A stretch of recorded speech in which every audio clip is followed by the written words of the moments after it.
Jemaat yang saya kasih dalam Tuhan kita Yesus Kristus yang sementara beribadah bersama keluarga masing-masing di rumah.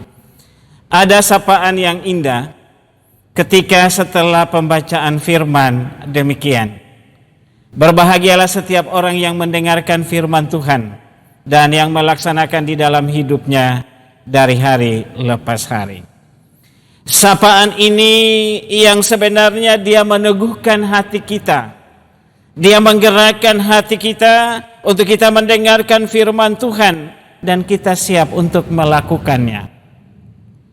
Sapaan ini sepertinya hanya sebatas ucapan tanpa kita rasakan, tetapi ada pernyataan, ada ajakan yang diberikan bagi kita untuk kita siap membaca, mendengar dan melakukan firman Tuhan.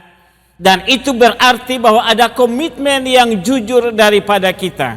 Ada janji yang jujur daripada kita untuk membaca, mendengar, dan melakukan firman Tuhan. Namun banyak orang dan seringkali di dalam hidup kita, kebiasaan kita adalah hanya untuk membaca dan mendengar. Tetapi kita gagal untuk melakukan firman Tuhan. Bangsa Israel telah menjalani masa pembuangan di Babel. Di negeri ini bangsa Israel berada dalam situasi iman yang sangat menegangkan. Karena orang-orang Babel tidak menyembah Allah Abraham, Ishak, dan Yakub. Dan tentu sebagai bangsa yang ditawan, bangsa Israel tidak begitu leluasa untuk mengekspresikan iman mereka, untuk menyatakan pola hidup mereka beribadah kepada Allah. Dalam kondisi demikian, sepertinya bangsa Israel tidak bisa berdaya. Namun kondisi ini tidak membuat nilai-nilai iman mereka hilang begitu saja. Budaya iman dalam beribadah kepada Tuhan rupanya sangat berakar dalam hidup mereka, walaupun mereka jauh dari tempat kelahiran mereka. Budaya iman yang telah ditanamkan oleh bapa leluhur mereka telah mereka bawa di mana saja mereka berada. Situasi yang menegangkan mereka adalah ketika di Babel tidak ada nyanyian yang terdengar dari hidup mereka, tetapi yang ada adalah tangisan. Dan itulah yang menjadi bagian daripada kehidupan mereka, mengingat kembali kota Sion sebagai kota Allah. Dan hal yang membuat kita bangga bahwa ketika begitu Israel berada di negeri orang, ingatan mereka, pemahaman mereka, dan keyakinan mereka adalah bagaimana menghidupkan kembali nilai-nilai kekudusan, nilai-nilai iman, nilai-nilai ibadah yang telah mereka laksanakan sejak mereka ada di Yerusalem. Konsep berpikir yang demikian dengan tegas mengatakan bahwa mereka tidak mau disebut orang-orang yang seperti kacang lupa kulitnya. Bukan itu saja, mereka tidak segan-segan menetapkan hukuman pada diri mereka sendiri apabila mereka melupakan Yerusalem sebagai kota suci dengan berbagai budaya iman yang telah terjadi di dalamnya. Dengan komitmen yang begitu kuat dan teguh, justru memampukan mereka untuk tetap bertahan di dalam iman selama pembuangan di Babel. Di sini tergambar budaya iman yang telah berakar baik di masa mereka ada di Yerusalem maupun mereka berada di Babel. Dan mereka perlu melestarikan, mereka perlu membudidayakan nilai-nilai iman ini kepada anak cucu mereka sebagai bangsa pilihan Allah. Jemaat yang saya kasihi dalam Tuhan kita Yesus Kristus, yang sementara beribadah bersama keluarga masing-masing di rumah. Di dalam bacaan kita Nehemia 8 ayat 1 sampai 13 tercermin budaya iman yang pertama-tama harus dihidupkan di dalam kehidupan bangsa Israel, yaitu kesediaan mereka untuk mendengarkan Taurat Musa. Kesediaan mereka untuk mendengarkan Taurat Musa bukan karena ada perintah seorang raja, tetapi kemauan yang muncul sendirinya dari bangsa Israel. Padahal kenyataannya mereka di negeri orang, mereka akan hidup berlawanan dengan situasi dan budaya kehidupan bangsa Babel. Permintaan mereka untuk mendengarkan Taurat Musa ditanggapi secara positif oleh Ezra. Dan Ezra tahu dan sadar bahwa tanggung jawab yang harus dipikul adalah menghidupkan kembali ingatan mereka akan budaya yang telah berakar dalam hidup mereka, sekaligus mengajak bangsa Israel untuk membudayakan budaya iman, yaitu membaca kembali Taurat Musa. Dan supaya budaya ini terus dilakukan, sebenarnya budaya ini adalah di tangan para pemimpin. Karena itu pilihlah dari umat Israel orang-orang yang dapat mendengarkan dan mengerti Taurat Tuhan, sehingga mereka akan melanjutkan pengajaran kepada sesama saudara sebangsa Israel.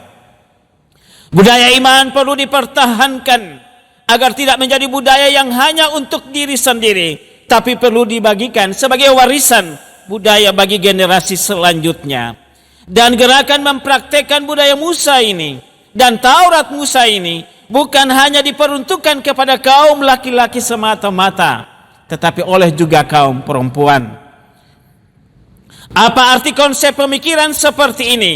Di sini mau digambarkan dan hendak ditunjukkan bahwa dalam budaya iman tidak ada perbedaan antara laki-laki dan perempuan.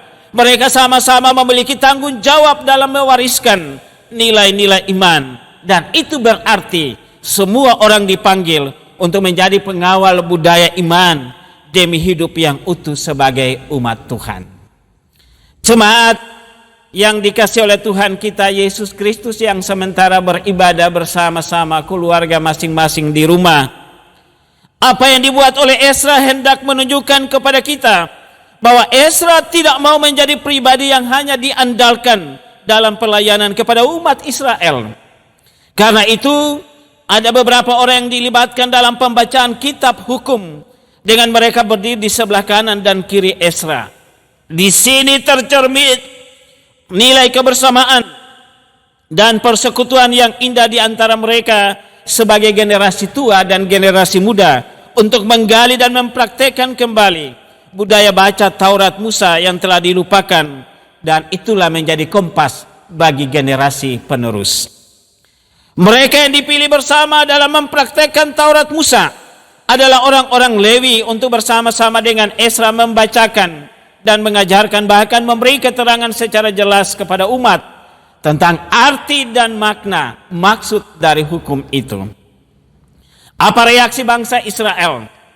Umat Israel mengambil sikap dengan sungguh-sungguh dan mereka siap mendengarkan hukum Tuhan. Mereka memberi waktu dari pagi sampai tengah hari. Waktu itu mereka pakai dengan baik untuk mendengarkan Taurat Tuhan dengan penuh perhatian. Hal ini menunjukkan bahwa bangsa Israel telah menghormati hukum Tuhan yang dibacakan itu. Bukan itu saja, ada sikap spontan umat Israel ketika Ezra membuka kitab itu untuk dibacakan. Umat Israel tanpa disuruh bapa mama yang saya kasih dalam Tuhan, semua umat Israel berkumpul, mereka bangkit berdiri. Mereka mengaminkan hukum Tuhan yang dibacakan itu. Bahkan mereka menangis ketika mendengarkan kalimat-kalimat hukum Tuhan. Sikap spontan dan tangisan umat Israel hendak menunjukkan bahwa umat sangat merindukan Taurat Tuhan. Umat yang begitu membuka diri untuk membaca, mendengar, dan akan mempraktekkan hukum Tuhan. Sementara sikap tangisan umat Israel menunjukkan respons atas jawaban firman yang dibacakan yang mereka dengar itu. Ini sebuah bukti komitmen dan kerinduan yang begitu mendalam akan Taurat Tuhan yang menguatkan, yang menghibur, dan yang menghidupkan. Bapak Mama jemaat yang saya kasih di dalam Tuhan kita Yesus Kristus, yang sementara beribadah bersama keluarga di rumah, bercermin dari firman Tuhan ini, kita pun perlu menyadari betapa sering kita membaca dan mendengarkan firman Tuhan. Kita tidak mengerti dan bahkan pun kita gagal untuk melakukannya. Mengapa hal itu terjadi Bapak Mama sekalian? Kita harus sadar bahwa sebelum kita membaca firman Tuhan, maka selalu didahului dengan doa minta pimpinan Roh Kudus ada dalam diri kita. Tetapi hal yang perlu kita renungkan, bahwa yang menjadi kegagalan kita adalah kita tidak membuka hati kita untuk membaca, mendengarkan firman Tuhan. Syair lagu dalam PKJ 15, kusiapkan hatiku Tuhan untuk mendengar firman-Mu. Kusiapkan hatiku Tuhan mendengar firman-Mu. Terasa kalimat dan syair lagu ini tidak asing bagi kita. Benarkah kita begitu tidak asing untuk mendengarkan firman Tuhan? Benarkah hati kita siap membaca dan mendengarkan firman Tuhan? Siapkah kita untuk membaca, mendengar firman Tuhan dan melakukannya? Ataukah firman yang sementara diberitakan itu juga bersamaan dengan kita sementara berbicara, juga bersamaan dengan kita sementara mengaktifkan handphone kita, atau kita sementara mendengarkan cerita yang di samping kiri dan kanan kita, ataupun kita sementara menghayal dan berpikir hal yang tidak ada sangkut pautnya dengan kita membaca, mendengarkan berita firman Tuhan. Kita perlu berdiam diri untuk membaca dan mendengarkan firman Tuhan. Kita perlu membuka hati untuk menerima firman Tuhan. Dan dengan pemahaman yang demikian, maka firman Tuhan akan berakar dan bertumbuh di dalam hati kita dan akan menghasilkan buah dalam tindakan kita.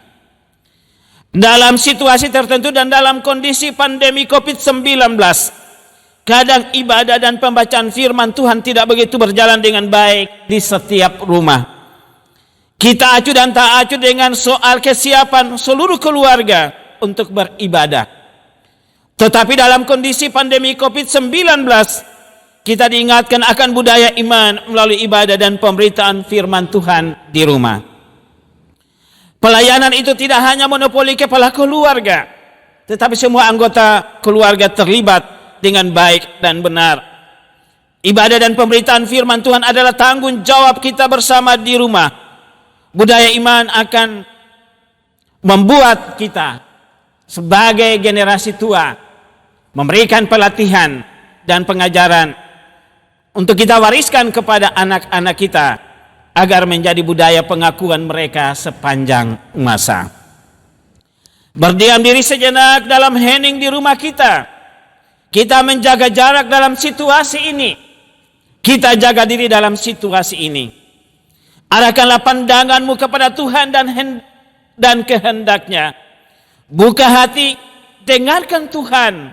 Lakukan pengakuan diri bahwa dalam hidup ini kita malas membaca, mendengar dan melakukan firman Tuhan. Mendengar firman Tuhan dalam Alkitab bukan sekedar aturan, tetapi membaca, mendengar dan melakukannya sebagai wujud kehadiran Tuhan yang selalu dekat dengan diri kita dan dekat dengan keluarga kita. Ketika memandang firman Tuhan sebagai wujud kehadiran Tuhan yang mendekat, akan membuat kita merasa teduh, akan membuat kita merasa aman, akan membuat kita damai, dan dengan sukacita kita melakukan kehendak Tuhan. Iman kita menjadi hidup ketika firman yang dibacakan dari halaman itu menjadi firman Tuhan yang didengar di dalam hati dan dilakukan dalam tindakan. Jika demikian, apakah selama ini kita membaca, kita mendengar, memahami dan melakukan firman Tuhan itu? Atau sebaliknya, kita tidak mendengarkan dan sama sekali pun kita tidak bisa mempraktekannya dalam hidup kita. Budayakanlah hidup membaca, mendengar dan melakukan firman Tuhan. Singkirkanlah budaya yang hanya mendengar terbatas pada telinga kita. Amin.